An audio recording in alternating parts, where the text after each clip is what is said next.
What's most impressive about these results is not just the California millennials in general, but California Latino and Latina millennials who have been disproportionately and adversely impacted by the effects of the recession are still by far the most optimistic of Californians.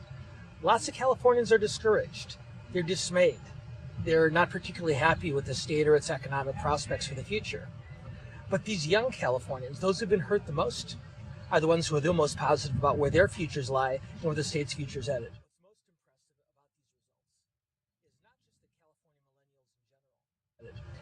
It shouldn't be surprising because, of course, the Latino and Latina population here in California is somewhat younger than the population as a whole. But what is particularly impressive is that Latino and Latina voters in California, particularly young ones, are so optimistic not only about their own economic futures, but about the state of California's education system and about the possibilities the California government presents for them and for their futures. One of the things we see with young Californians in general, and with young Latino and Latinas in particular, is they're very committed to their community. They're very committed to positive change. But they tend to see the best way to make that change happen is in areas of volunteerism and other types of community-based engagement. They're less likely to see voting and other types of more traditional political behavior as the way to make change happen. One of the challenges for California, and for Californians in general, is to help our state's youngest voters understand that voting isn't the only way to make a difference, but it's part of the way.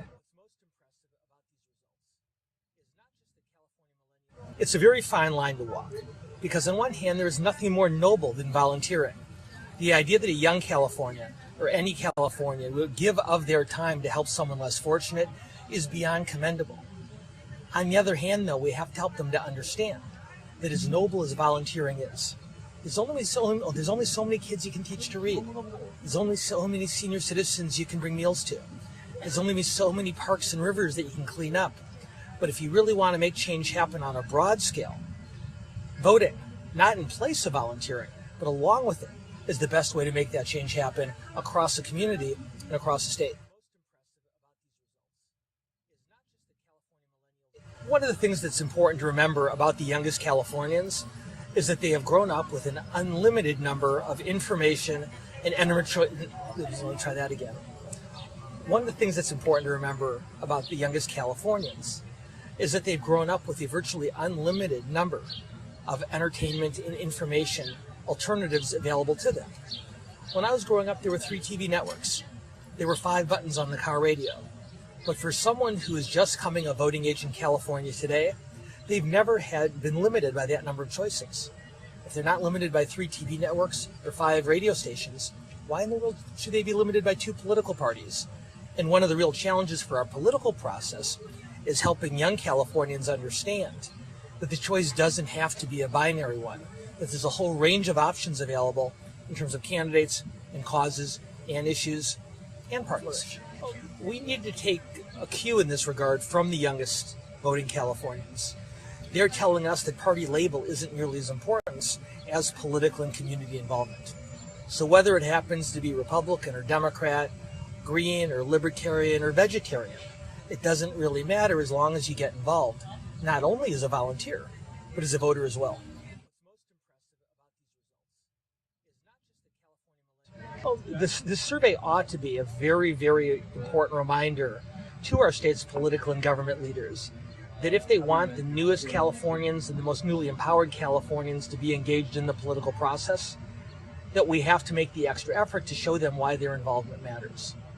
When a CEO or a union head can make a contribution of $100,000, $500,000, or $1 million, it's really easy for a young person to say, well, why does my vote count? It's up to our political and our community leaders to make them understand why their vote is so important. By far the most important thing to come out of this survey is that young Californians, but particularly young Latino and young Latinas in California, are so optimistic about our state's future.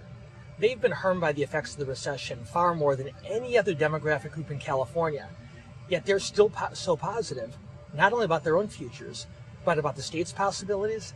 That's something that political and government and community leaders need to not discourage, but to help flourish. These trends we're seeing among young Californians and among young Latinos and young Latinas in particular are very much in keeping with California's history over several hundred years. California's greatest strength, economically and culturally, for centuries now, has been our ability to reinvent and to reinvigorate ourselves. The entertainment industry, the technology boom. Every time these changes happen, it's not because older Californians all of a sudden think of something new. It's because the youngest Californians and our newest arrivals, people who've come from other states and other countries, have decided there's change to be made here. So what we're seeing in California today, with our newest voters, with our most newly empowered voters, what we're seeing is something that very similar to what we saw 50 years ago, 100, 200, 300 years ago.